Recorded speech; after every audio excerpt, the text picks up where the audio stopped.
ತತ್ಪುರುಷ ವಿದ್ಮೆ ಮಹಾದೇವಾಯ ಧೀಮಹಿ ತನ್ನೋ ರುದ್ರ ಪ್ರಚೋದಯಾತು.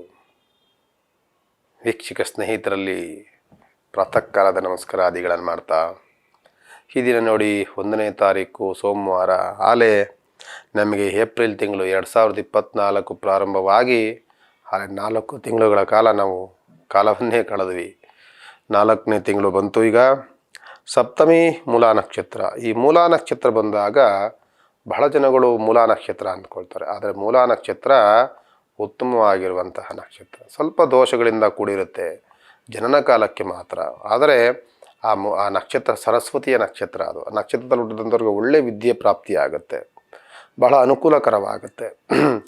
ಈ ದಿನ ಯಾವುದಾದ್ರೂ ಮಕ್ಕಳು ಜನನವಾದರೆ, ಯಾವುದಾದ್ರೂ ಮಕ್ಕಳಿಗೆ ಏನಾದರೂ ರೀತಿಯಾದಂತಹ ವಾತಾವರಣ ಇದ್ದರೆ, ಮಕ್ಕಳು ಹುಟ್ಟದಂತಹ ಈ ದಿನಗಳಲ್ಲಿ ಯಾರಿಗೇ ಜನನವಾದರೂ ಸಹ ಉತ್ತಮವಾದಂತಹ ವಿದ್ಯಾವಂತರಾಗ್ತಾರೆ. ಸಪ್ತಮಿ ತಿಥಿ ದೊಡ್ಡ ಮಟ್ಟದವರಿಗೆ ಅವರ ತಂದೆ ತಾಯಿಗಳಿಗೆ ಲಾಭದಾಯಕವಾಗುವಂತಹ ದಿನ ಈ ದಿನ ಜನನವಾದಂತಹ ಸಂದರ್ಭದಲ್ಲಿ ಆಗುತ್ತೆ. ಇದನ್ನು ಮೇಷರಾಶಿಯವರಿಗೆ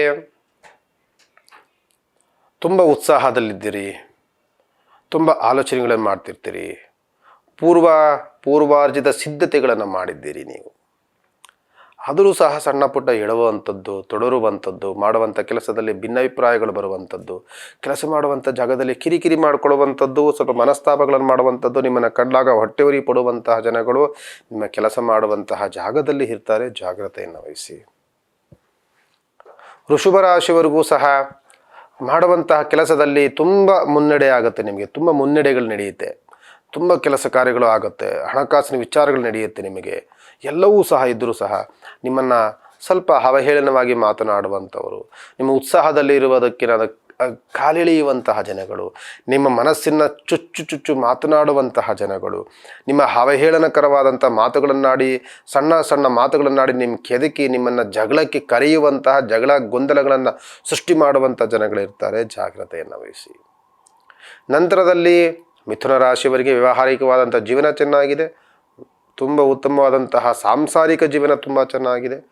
ವ್ಯವಹಾರ ಜೀವನವೂ ಸಹ ಹೊರಗಡೆ ಕೆಲಸ ಕೈಂಕರ್ಯಗಳಲ್ಲೂ ಸಹ ಚೆನ್ನಾಗಿದೆ. ಕೆಲಸ ಮಾಡುವಂತಹ ಜಾಗದಲ್ಲಿ ಉತ್ತಮವಾದಂಥ ಗಳಿಕೆ, ಲಾಭ ಎಲ್ಲವೂ ಸಹ ಸಿಗ್ತಾ ಇದೆ. ತೃಪ್ತಿಕರವಾದಂತಹ ವಾತಾವರಣ. ಆದರೂ ಏನೋ ಸಾಧನೆ ಮಾಡಬೇಕು, ಆದರೂ ಏನೋ ಕಡಿಮೆ ಆಯಿತು ಅನ್ನುವಂಥ ಚಿಂತನೆ, ಬೇಸರ ಅಂತೂ ಇರುತ್ತೆ. ಕರ್ಕಾಟಕ ರಾಶಿಯವರಿಗೆ ಕೋಪ ಶಮನವಾಗ್ತಾ ಇದೆ ಮತ್ತು ಆರೋಗ್ಯದಲ್ಲೂ ಚೇತರಿಕೆ ಆಗ್ತಾ ಇದೆ. ಕುಟುಂಬದಲ್ಲಿ ಒಂದು ರೀತಿಯಾದಂತಹ ಚೈತನ್ಯ ಮೂಡ್ತಾ ಇದೆ. ಜೊತೆಯಲ್ಲಿ ಆರ್ಥಿಕ ಸ್ಥಿತಿಯಲ್ಲೂ ಬೆಳವಣಿಗೆ ತುಂಬ ಚೆನ್ನಾಗಿ ಆಗ್ತಾ ಇದೆ. ಎಲ್ಲವೂ ಸಹ ಇದೆ. ಕೆಲಸ ಮಾಡುವಂತಹ ಜಾಗದಲ್ಲಿ ಕಿರಿಕಿರಿ, ಗೊಂದಲ, ಬೇಸರವನ್ನಂತೂ ಉಂಟು ಮಾಡ್ತಾ ಇರುತ್ತೆ. ಇವರು ಸ್ವಲ್ಪ ಶನಿಯ ಆರಾಧನೆ, ಸುಬ್ರಹ್ಮಣ್ಯ ಸ್ವಾಮಿ ಆರಾಧನೆ ಇದನ್ನು ಮಾಡಬೇಕಾಗ್ತದೆ. ನಂತರದಲ್ಲಿ ಸಿಂಹರಾಶಿಯವರಿಗೆ ನೀವು ಹೊರಗಡೆ ಹೋದರೆ ಸಾಕು, ನಿಮ್ಮನ್ನು ಗುರುತಿಸುವಂಥ ಜನಗಳು ಸಿಗ್ತಾರೆ. ನಿಮ್ಮ ಕೆಲಸದ ಮೇಲೆಯೇ ನಿಮಗೆ ಒಳ್ಳೆ ಗೌರವ, ರೆಸ್ಪೆಕ್ಟು ಮತ್ತು ನಿಮಗೆ ಪ್ರೀತಿ, ವಾತ್ಸಲ್ಯ ಇವೆಲ್ಲವೂ ಸಿಗುವಂತಹ ವಾತಾವರಣಗಳು. ಜೊತೆಯಲ್ಲಿ ಅದೇ ರೀತಿಯಾಗಿ ದೃಷ್ಟಿದೋಷಗಳು ತುಂಬ ಜಾಸ್ತಿ ಆಗುತ್ತೆ. ನಿಮಗೆ ಕೈಕಾಲು ಸುಸ್ತು, ಸಂಕಟದ ವಾತಾವರಣ, ಬೇಸರ ಮತ್ತು ಆಯಾಸ, ಆಹಾರದಲ್ಲಿ ಸ್ವಲ್ಪ ವ್ಯತ್ಯಾಸಗಳಾದರೂ ಸಹ ಅಜೀರ್ಣತೆ ಇದೆಲ್ಲವೂ ಕಾಡಲಿಕ್ಕೆ ಪ್ರಾರಂಭವನ್ನು ಮಾಡುತ್ತೆ. ಸ್ವಲ್ಪ ಬೆಳಗ್ಗೆ ಎದ್ದ ತಕ್ಷಣ ಸೂರ್ಯದೇವರ ಆರಾಧನೆ, ಸತ್ಯನಾರಾಯಣ ಸ್ವಾಮಿ ದೇವಸ್ಥಾನಕ್ಕೆ ಹೋಗೊಂದು ನಮಸ್ಕಾರ ಇದನ್ನು ಮಾಡಿ ಅನುಕೂಲವಾಗುತ್ತೆ. ಕನ್ಯಾ ರಾಶಿಯವರಿಗೆ ಜನ್ಮದಲ್ಲಿ ಕೇತುರದಿಂದ ಅತಿಯಾದಂಥ ಸುತ್ತಾಟಗಳು, ಅಲೆದಾಟಗಳು, ಶ್ರಮ, ತುಂಬ ಶ್ರಮ, ಲಾಭ ಬಹಳ ಕಡಿಮೆ ಇವೆಲ್ಲವೂ ವಾತಾವರಣಗಳಿರುತ್ತೆ. ಆದರೂ ಸಹ ಏನೇ ಕೆಲಸಗಳನ್ನು ಇದ್ರೂ ಸಹ ಅದನ್ನು ಛಲ ಬಿಡದೆ ಮಾಡುವಂತಹ ಚಾಕುಚಕ್ಯತೆ ನಿಮ್ಮಲ್ಲಿದೆ, ತುಂಬ ಚೆನ್ನಾಗಿರುತ್ತೆ. ತುಲಾರಾಶಿಯವರಿಗೆ ಆರೋಗ್ಯದಲ್ಲಿ ವ್ಯತ್ಯಾಸಗಳ ಸ್ವಲ್ಪ ಇರುತ್ತೆ, ಬೇಸರವೂ ಸಹ ಇರುತ್ತೆ, ಗೊಂದಲಗಳಿದೆ, ಸಣ್ಣ ಪುಟ್ಟ ವಿಚಾರಗಳಿಗೆ ಗಲಾಟೆಗಳಿದೆ, ಮನಸ್ತಾಪಗಳಿದೆ, ದಾಯಾದಿ ಕಲಹಗಳಾಗುವಂಥ ಸನ್ನಿವೇಶಗಳಿರುತ್ತೆ. ಆದರೂ ಸಹ ಇದನ್ನೆಲ್ಲವೂ ಸಹ ಮೀರಿದಂಥ ಉತ್ತಮವಾದಂಥ ಬುದ್ಧಿವಂತರು ಮತ್ತು ಜೀವನದಲ್ಲಿ ತುಂಬ ಏರುಪೇರುಗಳು ನೋಡಿರುವಂತಹ ವ್ಯಕ್ತಿಗಳಾಗಿರ್ತೀರಿ. ಆದ್ದರಿಂದ ಯಾವುದೇ ಸಂದರ್ಭಗಳು ಬಂದರೂ ಸಹ ಅದನ್ನು ಸಮನಾಗಿ ನೀವು ನಿಭಾಯಿಸುವಂತಹ ಒಂದು ಉತ್ತಮವಾದಂತಹ ವ್ಯಕ್ತಿಗಳಾಗಿರ್ತೀರಿ. ನೀವು ತುಂಬ ಚೆನ್ನಾಗಾಗುತ್ತದೆ. ಅದರಿಂದ ಸ್ವಲ್ಪ ಲಕ್ಷ್ಮೀನಾರಾಯಣ ಸ್ವಾಮಿ ದೇವಸ್ಥಾನಕ್ಕೆ ಹೋಗೋದು, ಸ್ವಲ್ಪ ಲಕ್ಷ್ಮಿಗೆ ಕುಂಕುಮಾರ್ಚನೆ ಮಾಡಿಸಿ ಅನುಕೂಲವಾಗುತ್ತೆ.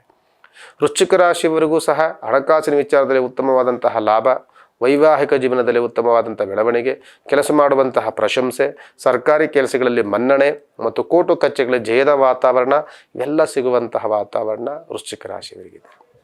ಧನುಸ್ಸು ರಾಶಿಯವರಿಗೆ ಓದುವಂಥ ಮಕ್ಕಳಿಗೆ ಉತ್ತಮವಾದಂಥ ಗಳಿಕೆ, ನೆನಪಿನ ಶಕ್ತಿ, ಉತ್ತಮವಾದಂಥ ನೆನಪಿನ ಶಕ್ತಿ, ಕೆಲಸ ಮಾಡುವಂಥವರಿಗೆ ಉತ್ತಮವಾದಂತಹ ಲಾಭ, ಹೋಟೆಲ್ ಬಿಸ್ನೆಸ್ಸು ತುಂಬ ಚೆನ್ನಾಗಿರುತ್ತೆ, ಬಟ್ಟೆ ಬಿಸ್ನೆಸ್ಸು ತುಂಬ ಲಾಭ ಸಿಗುತ್ತೆ, ಪೆಟ್ರೋಲ್ ಬಿಸ್ನೆಸ್ಸು ಉತ್ತಮವಾದಂಥ ಗಳಿಕೆಯನ್ನು ಮಾಡ್ತಿರ್ತೀರಿ. ಎಲ್ಲವೂ ಸಹ ಈ ಕೆಲಸ ಮಾಡುವಂಥವರಿಗೆ ದೊಡ್ಡ ಮಟ್ಟದ ಲಾಭ, ಜೊತೆಯಲ್ಲಿ ಮನಸ್ಸಿಗೆ ನೆಮ್ಮದಿ, ಶಾಂತಿ, ತೃಪ್ತಿಕರವಾದಂಥ ವಾತಾವರಣ ಅಂತೂ ತುಂಬ ಚೆನ್ನಾಗಿದೆ. ಮತ್ತು ಮಕರ ರಾಶಿಯವರಿಗೆ ಕೋಪವು ಶಮನವಾಗಿದೆ, ವ್ಯಾವಹಾರಿಕ ಜೀವನ ತುಂಬ ಇಂಪ್ರೂವ್ಮೆಂಟ್ ಆಗ್ತಾ ಇದೆ, ಕೋಪವು ಶಮನವಾಗಿದೆ, ಜೊತೆಯಲ್ಲಿ ನಿಮಗೆ ಹೊಸ ಹೊಸ ವ್ಯಕ್ತಿಗಳ ಆಗಮನವಾಗುತ್ತೆ, ಹೊಸ ಫ್ರೆಂಡ್ಸ್ ಸಿಗ್ತಿರ್ತಾರೆ, ಹೊಸ ಕೆಲಸಗಳಿಂದ ನಿಮಗೆ ಹೊಸ ಹೊಸ ಆಲೋಚನೆಗಳು ಬರ್ತಾ ಇದೆ, ಹೊಸ ಪ್ರಾಡಕ್ಟ್ಗಳು, ಹೊಸ ಹೊಸ ಪರಿಚಯಗಳು ಇವೆಲ್ಲವೂ ಸಹ ಆಗುವಂಥದ್ದು. ಅದರಿಂದ ನಿಮ್ಮ ಗಳಿಕೆಯೂ ಚೆನ್ನಾಗಿದೆ, ಆರ್ಥಿಕ ಸ್ಥಿತಿಯಲ್ಲಿ ಉತ್ತಮವಾದಂಥ ಬೆಳವಣಿಗೆಯೂ ಆಗ್ತಾ ಇರುವಂತಹ ವಾತಾವರಣ ನಿಮ್ಮದಾಗಿದೆ. ಮತ್ತು ಕುಂಭರಾಶಿಯವರಿಗೆ ತಂದೆ ಜೊತೆಯಲ್ಲಿ ಸಣ್ಣ ಸಣ್ಣ ಕಿರಿಕಿರಿ, ಗೊಂದಲಗಳು, ಬೇಸರಗಳು, ಆರೋಗ್ಯದಲ್ಲಿ ವ್ಯತ್ಯಾಸಗಳು, ಏನನ್ನು ಮಾಡೋಕ್ಕೋದ್ರೂ ಒಂದಲ್ಲ ಒಂದು ಗೊಂದಲಗಳು ಮಾಡುತ್ತೆ, ಏನೋ ಒಂದು ಪರಿಹಾರ ಮಾಡೋಕ್ಕೋದ್ರೆ ಇನ್ನೊಂದು ಕಷ್ಟಗಳು ಸೃಷ್ಟಿಯಾಗುತ್ತೆ, ಆ ಕಷ್ಟಗಳಿಂದ ಕೋಪ ಬರುತ್ತೆ, ಅದರಲ್ಲೇನೋ ಮಾಡೋಕ್ಕೋದಾಗ ಹಣಕಾಸಿನ ಕೊರತೆಗಳು ಬರುತ್ತೆ, ಸ್ವಲ್ಪ ಬೇಸರ, ಗೊಂದಲ, ಒಂದು ರೀತಿಯಾದಂಥ ಮನಸ್ತಾಪಗಳು ಇವೆಲ್ಲವೂ ಸಹ ಪ್ರಾರಂಭವಾಗಿದೆ. ಸುಬ್ರಹ್ಮಣ್ಯ ಸ್ವಾಮಿ ಆರಾಧನೆ, ಹನುಮಾನ್ ಚಾಲಿಸ್ ಹೇಳುವುದನ್ನು ಅಭ್ಯಾಸ ಮಾಡಿಕೊಳ್ಬೇಕು. ನಂತರದಲ್ಲಿ ಮೀನರಾಶಿಯವರೆಗೂ ಸಹ ಜನ್ಮದಲ್ಲಿ 4 ಗ್ರಹಗಳು ಸೇರಿಕೊಳ್ಳುತ್ತೆ. ಯಾವಾಗಲೂ ಸಹ ಹಣಕಾಸಿನ ವಿಚಾರದಲ್ಲಿ ಗಲಾಟೆಗಳು, ಬೇಜಾರುಗಳು, ಹೊಡೆದಾಟಗಳು, ಬಡದಾಟಗಳಾಗುವಂಥ ಸನ್ನಿವೇಶಗಳು, ದಾಯಾದಿ ಕಲಹಗಳಾಗುವಂಥ ಸನ್ನಿವೇಶಗಳು, ದೇಹದಲ್ಲಿ ಕೈಕಾಲುಗಳಿಗೆ ಪೆಟ್ಟುಗಳಾಗುವಂಥ ಸನ್ನಿವೇಶಗಳು, ಮನಸ್ಸಿಗೆ ಅತಿಯಾದಂಥ ನೋವು, ಸಂಕಟ, ಇನ್ನೊಬ್ಬರ ಜೊತೆ ಹೇಳ್ಕೊಳ್ಳದಲ್ಲೇ ಆಗಿರುವಂತಹ ಸಮಸ್ಯೆಗಳು, ಯಾಕೆಂದರೆ ಅಣ್ಣ ತಮ್ಮಂದಿರ ಗಲಾಟೆ, ದಾಯಾದಿ ಕಲಹಗಳು, ಕುಟುಂಬದಲ್ಲಿ ಅಶಾಂತಿ ಮೂಡುವಂಥ ಸನ್ನಿವೇಶಗಳು ಜಾಸ್ತಿ ಇರುತ್ತೆ. ಸ್ವಲ್ಪ ಜಾಗೃತೆಯನ್ನು ಇರಬೇಕಾಗ್ತದೆ ಅಂತ ಹೇಳ್ತಾ, ಸ್ವಲ್ಪ ನೀವು ಯಾವಾಗಲೂ ಸಹ ಲಕ್ಷ್ಮೀ ನರಸಿಂಹಸ್ವಾಮಿ ದೇವಸ್ಥಾನಕ್ಕೆ ಹೋಗೋದನ್ನು ಪ್ರಾರ್ಥನೆ ಮಾಡ್ಕೊಳ್ಳಿ, ಸುಬ್ರಹ್ಮಣ್ಯ ಸ್ವಾಮಿಗೆ ಒಂದು ದೇವಸ್ಥಾನಕ್ಕೆ ಹೋಗೋದು ಅರ್ಚನೆ ಮಾಡಿಸಿ, ಅನುಕೂಲಕರವಾಗುತ್ತೆ ಅಂತ ಹೇಳ್ತಾ, ವಿಶೇಷವಾದಂತಹ ದಿನ ಈ ದಿನ ಏಪ್ರಿಲ್ 1ನೇ ತಾರೀಕು ಈ ದಿನದ ಕಾರ್ಯಕ್ರಮ ಮುಕ್ತಾಯ ಮಾಡೋಣ. ನಾಳೆ 2ನೇ ತಾರೀಕು ಅಷ್ಟಮಿ ತಿಥಿ, ಪೂರ್ವಾಷಾಢ ನಕ್ಷತ್ರ ಇರುತ್ತೆ. ಏನಿರುತ್ತೆ ಅಂತ ನಾಳೆ ಭೇಟಿ ಮಾಡಿ ಮುಂದೆ ಜೊತೆಯಲ್ಲಿ ನಿಮ್ಮ ಜೊತೆ ವಿಶ್ಲೇಷಣೆಯನ್ನು ಮಾಡೋಣ. ನಮಸ್ಕಾರ.